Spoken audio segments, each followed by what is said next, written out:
Voilà, première de nos invités, Sylvie Guillaume. Bonjour madame. Bonjour. Vous êtes vice-présidente du Parlement européen, ici aux côtés de Martin Schulz, le socialiste et démocrate allemand. Vous êtes aussi élu du sud-est de la France. Alors j'imagine qu'ici au Parlement, ces élections autrichiennes ont été particulièrement suivies. Alors est-ce que vous ne vous êtes pas dit une nouvelle fois, on l'a échappé belle ? C'est manifestement un coup de semonce assez fort pour les progressistes européens. Je pense qu'il faut y voir à la fois une histoire récente et une histoire plus ancienne, des contre-coups forts, des ambiguïtés probablement dans les prises de position ou dans les actions d'un certain nombre des responsables politiques autrichiens, des ambiguïtés par exemple dans la conduite commune d'un certain nombre de coalitions assez curieuses qui ont sans doute troublé beaucoup l'opinion publique. Et puis cette agitation, on y reviendra sûrement dans le cours du débat, cette exploitation plus exactement du phénomène migratoire et des difficultés que l'Union européenne rencontre à l'égard de ces arrivées qui, je crois, ont été agitées dans ce débat de façon totalement massive. Et en tant que socialiste française, à 1 an de l'échéance des présidentielles en France, vous n'avez pas peur que le scénario se répète avec peut-être une transformation de l'essai, si je peux employer des termes rugbystiques? Je crois que ça interroge effectivement la social-démocratie européenne dans son ensemble. Marco Valli, Vous êtes député européen du mouvement 5 étoiles, élu de la circonscription Nord-Ouest. Vous faites partie ici à Strasbourg du groupe Europe de la liberté et de la démocratie directe. Alors peut-être que vous êtes en ce moment davantage intéressé par les élections municipales italiennes, mais ces élections autrichiennes tout de même ont donné un signal fort de la défiance envers les partis politiques traditionnels, non? Oui, bonjour à tous.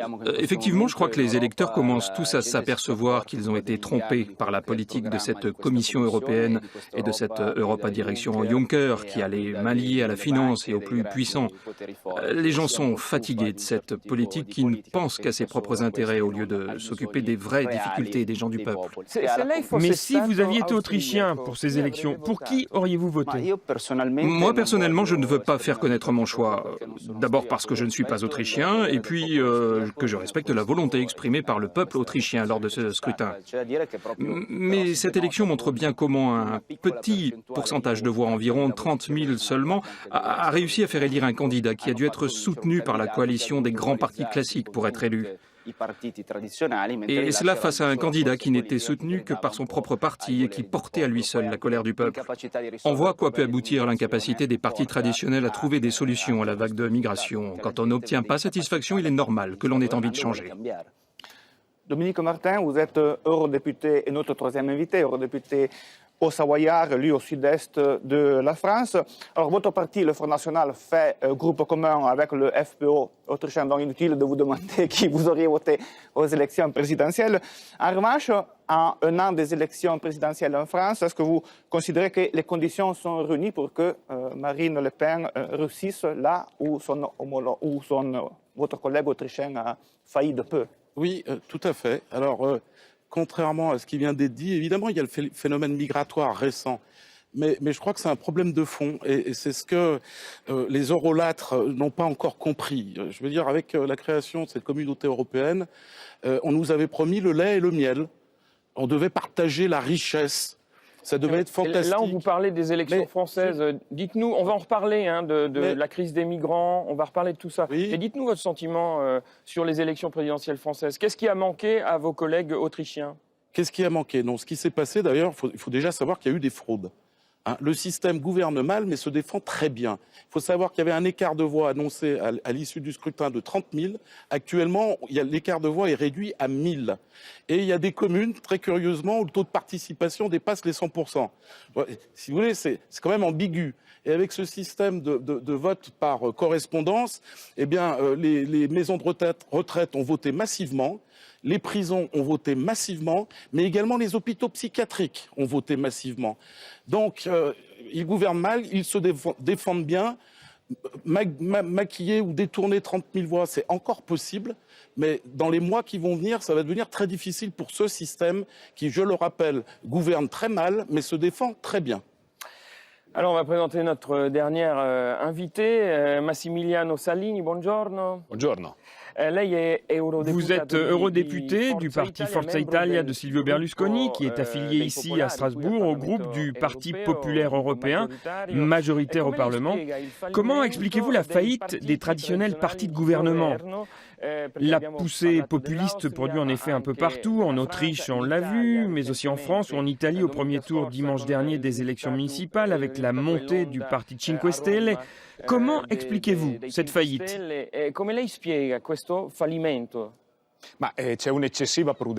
cela vient de la prudence excessive des partis traditionnels qui ont tous oublié l'origine du projet européen.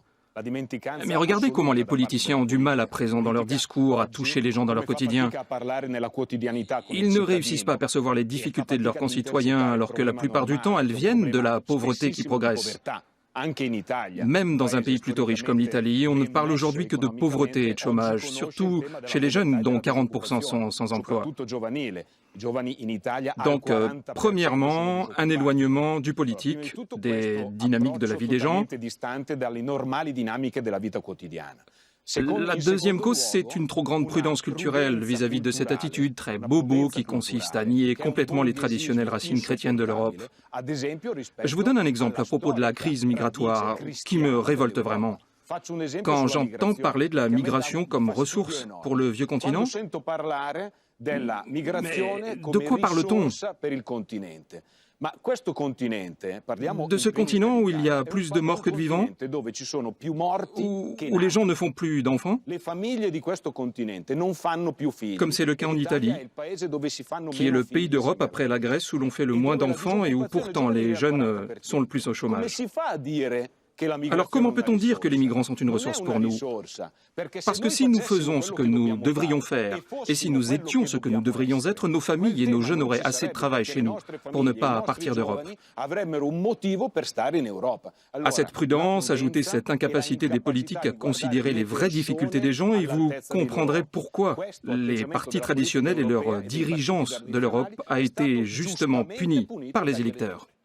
Très bien, alors on va prendre peut-être un peu de recul parce que s'il y a une raison qui explique la montée de ces mouvements anti-système, comme on dit en italien, en Italie, ou anti-casta ou anti-système en France, c'est bien la défiance envers les élites dirigeantes. Alors on a demandé à un politologue s'il existe bien un populisme de droite ou un populisme de gauche. On va voir donc sa réponse. Tout le monde n'a pas la même psychologie.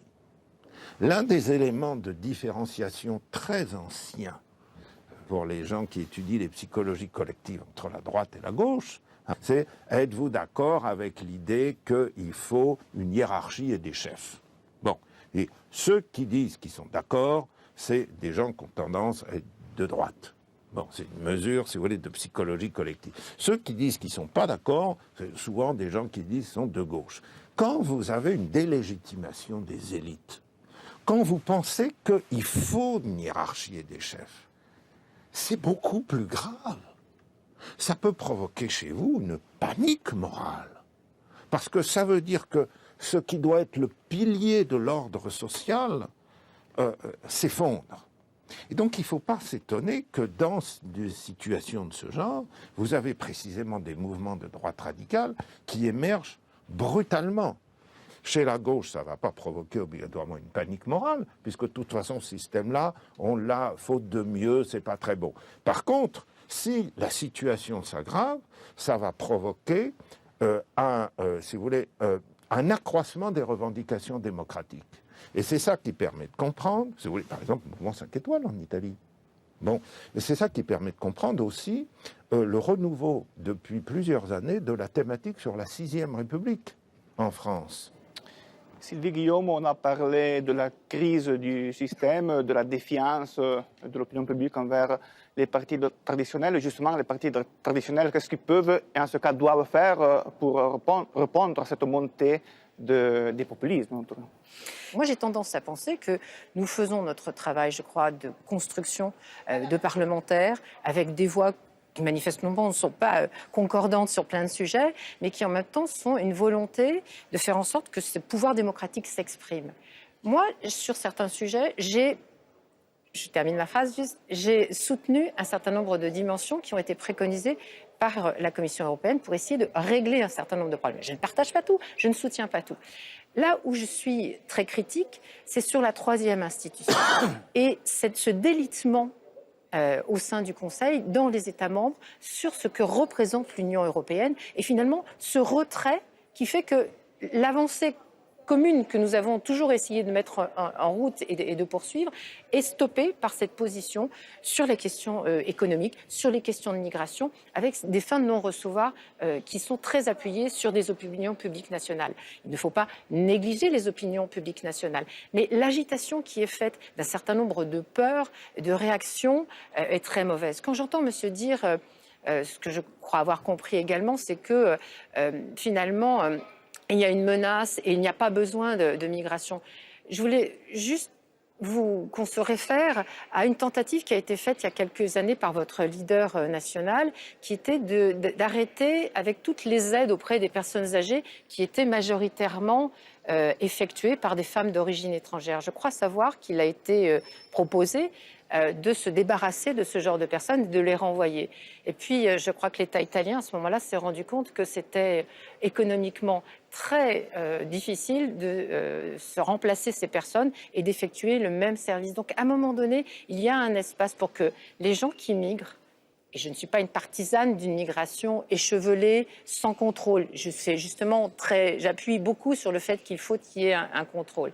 Mais je ne pense pas qu'on puisse se débarrasser d'un revers de manche de l'idée que l'Union européenne, que les peuples européens vieillissent et qu'il y a une place pour une richesse issue de la migration.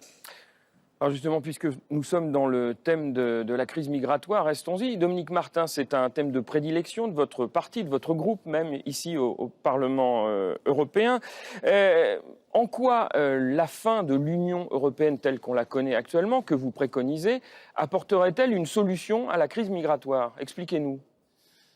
D'abord parce que on n'est pas contre l'Europe, nous. On est contre la communauté européenne. Et ce que l'on prêche, c'est une coopération. C'est l'Union européenne maintenant. C'est une coopération, une Europe des nations et des patries. Voilà. Ce que l'on veut, c'est retrouver notre souveraineté, c'est-à-dire la possibilité de choisir pour nous et par nous.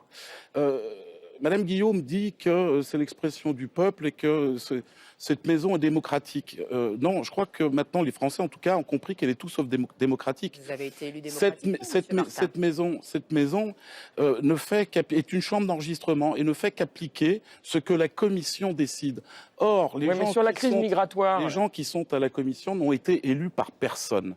Voilà, c'est le drame de cette machine. Cette machine a broyé les peuples. Sur la crise migratoire, dès lors qu'on retrouvera notre souveraineté nationale, eh bien, nous aurons la possibilité de choisir qui vient chez nous.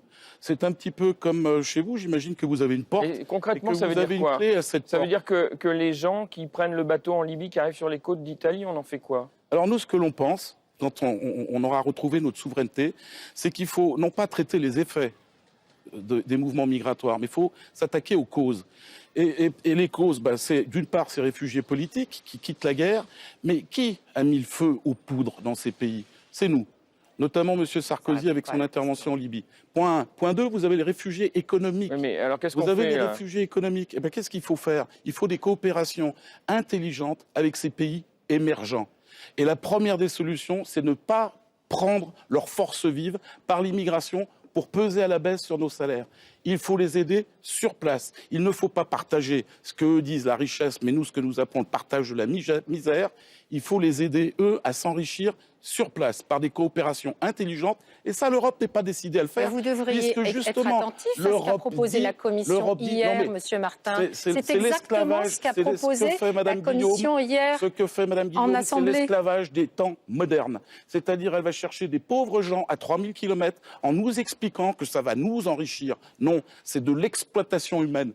Moi, je prétends qu'il faut aider les gens chez eux. Si vous vouliez, chez eux. Et ce faisant, le Parlement est élu démocratiquement, exister comme. Et en plus, oui, je connais votre technique, c'est d'essayer à votre appel, de parler. Eh bien, Continuez, il se tue en Méditerranée. Monsieur Martin, on va peut-être donner la parole à nos invités italiens aussi. On a bien compris, Marco Valli, que le thème de la vague migratoire était au cœur des préoccupations ici. Et on discute en ce moment même dans ces murs de la possibilité d'aider les pays de départ de ces migrants à garder leur population. Vous partagez vous aussi cette impression que l'Europe semble impuissante à résoudre cette question ? Sur cette question, il est évident que l'Europe a fait la preuve de son incapacité à résoudre cette crise. Des propositions ont bien été faites pour proposer de répartir, sur la base du volontariat, 160 000 migrants entre les différents pays. Mais cela n'a permis de trouver des solutions d'accueil que pour 400 réfugiés. Les pays qui sont le premier filtre pour la gestion des migrants se retrouvent exposés à des charges et des dépenses énormes pour gérer ces flux migratoires. Alors, que faut-il faire ? Eh bien, déjà, au niveau de chaque pays d'accueil, faire tout pour lutter contre la corruption. Dans le sud italien, par exemple, où la gestion des nouveaux arrivants est souvent très discutable. La preuve en est que des enquêtes de justice ont été ouvertes à propos d'infiltration criminelle dans les systèmes d'accueil. Et nous, mouvement 5 étoiles, qui sommes un mouvement, je dirais, post-idéologique, écologiste et pacifiste, nous faisons de l'honnêteté et de la transparence l'un de nos points cardinaux. Donc, occupons-nous déjà de cela. Et puis, nous l'avons toujours dit, il nous faut dépasser la logique de l'accord de Dublin. Parce qu'il permet aux migrants d'arriver, mais lui interdit le choix du pays où il veut aller. Il faut donc davantage de coopération entre les pays.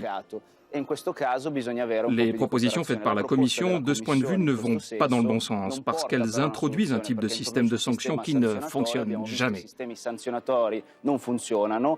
En tout cas, Monsieur Valli, votre propos n'était pas spécialement favorable à l'Europe, mais on a eu la chance d'être salué par l'hymne européen, puisqu'il y a une cérémonie protocolaire en ce moment.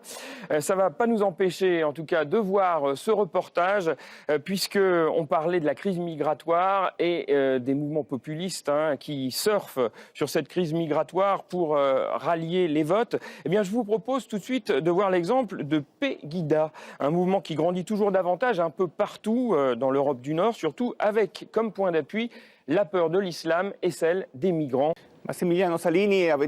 En voyant ces images, on peut avoir l'impression que nous avons en quelque sorte remonté le temps jusqu'à l'après-grande crise de 1929, dans les années 30, juste avant le second conflit mondial. Cela vous préoccupe-t-il ? Au-delà de cette impression, moi, je voudrais revenir sur la question migratoire. Car le défi que nous avons à relever doit se jouer d'abord en respectant ce que la Commission essaie de faire en ce moment. C'est-à-dire accentuer le contenu de ces dernières propositions. Mais le problème est toujours le même lorsque les propositions arrivent au niveau de la négociation avec les États membres. Des États qui luttent alors entre eux et échouent dans la tentative de trouver le juste point d'équilibre dans leur solidarité les uns envers les autres. C'est pourtant ce qu'il faudrait trouver face à une urgence pareille. Faire le maximum d'efforts, par exemple, pour rendre plus rigoureuses les procédures de reconnaissance des migrants. Et cela, c'est la responsabilité de l'Europe, non pas des pays membres. Comme le disait très justement avant moi mon collègue du Parti 5 étoiles, il faut maintenant dépasser les accords de Dublin. Quant aux États comme l'Italie, ils doivent mettre en place des encadrements juridiques plus sérieux. Le cas de mon pays est incroyable en cela. En Italie, le réfugié auquel on ne reconnaît pas le droit d'asile peut faire appel de ce jugement. Et cela peut prendre jusqu'à 3 ans. Cela veut dire que pendant 3 ans, le réfugié est livré à lui-même. Et ce n'est pas la faute de l'Europe, mais des États membres. Parce que c'est à l'Italie de prendre ses responsabilités. Parce que les vraies urgences, elles sont là. Et puis, il faut bien sûr travailler avec les pays d'où viennent ces flux migratoires. L'Europe dépense aujourd'hui plus de 70 milliards par an pour la coopération internationale, avec pour condition que les pays d'origine des migrants s'engagent à financer des projets de développement économique pour décourager les candidats au départ. Ça, c'est du concret. Et c'est l'essence même d'une vraie politique pour trouver des solutions. Une précision tout de même. Les politiciens qui, comme en Italie, veulent m'apprendre à moi ce que veut dire le mot solidarité, ça a le don de m'énerver. Parce que la solidarité, moi, c'est ma mère qui me l'a appris. C'est aux politiciens de défendre son pays, même quand son pays s'appelle l'Europe. Lorsque vous entendez M. Salini s'exprimer en ces termes, vous n'avez pas envie de l'accueillir dans votre parti? Vous n'avez pas l'impression qu'il a entendu la voix de vos électeurs, en quelque sorte?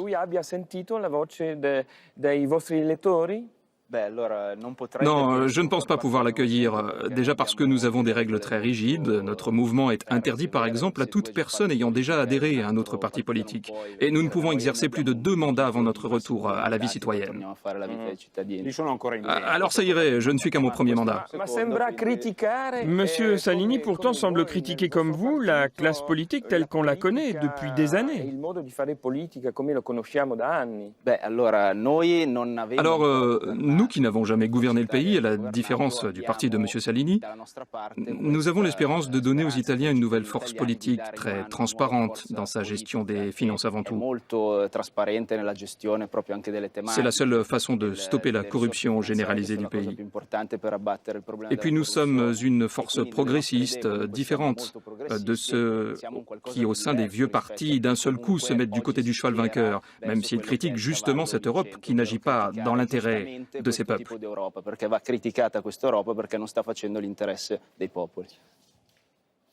Sylvie Guillaume, vous pensez qu'une union des eurosceptiques est possible? Est-ce qu'elle fait trembler les murs du Parlement européen et de la Commission actuellement?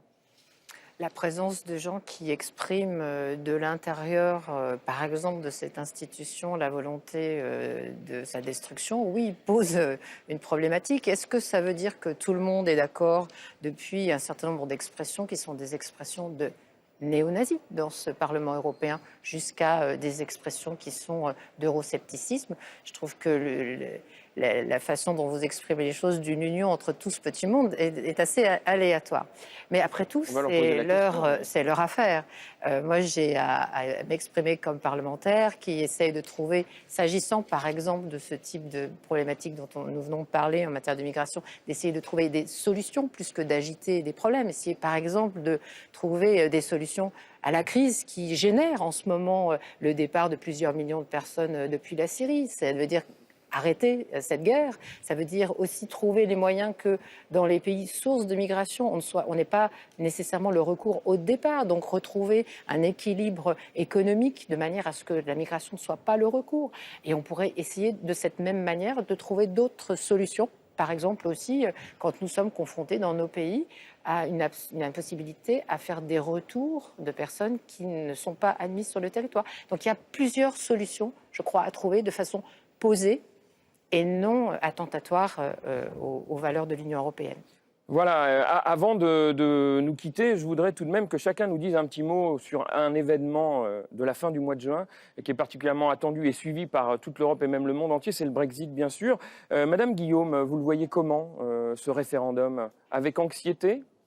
Alors déjà, je ne l'espère pas comme un Brexit, mais comme un Remain, avec le maintien de la Grande-Bretagne, du Royaume-Uni dans l'Union européenne. Et je dirais 2 choses finalement, pour être courte. D'abord, je pense que c'est surtout de la politique intérieure qui s'est menée à l'occasion de ce référendum. Et deuxièmement, c'est dommage qu'il y ait eu une inversion de la charge de la preuve avec l'Union européenne qui a été obligée d'argumenter alors que les questions et les réponses étaient propres au Royaume-Uni. Marco Valli. Je